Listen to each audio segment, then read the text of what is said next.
We're looking at using soft robotic systems to manipulate the lunar and Mars surface materials to help further the development of human habitation on the surface.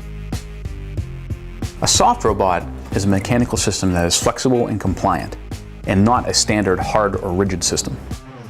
Rigid systems, when they hit you, they hurt. On Earth, people do not work alongside robots because it's dangerous.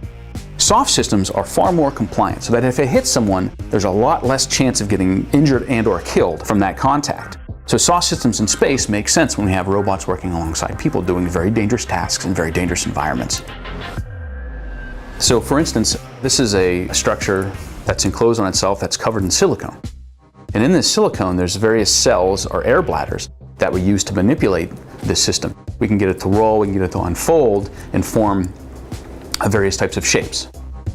Well, currently, for our experiments in the lab, we're making them out of silicone, and we pour this into molds. We make those out of 3D molds we print on our 3D printers. Then we fill the silicone into those molds, we let it harden, and then wire the system up with our airlines and then do our tests.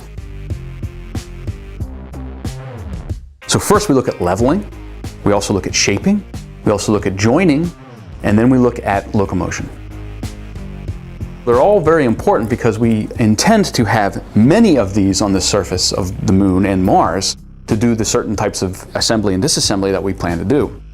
But you can also use these soft robotics within the spacesuit to give them more power to lift, more power to run, more power to walk, and ease the workload on an astronaut for longer EVA in space.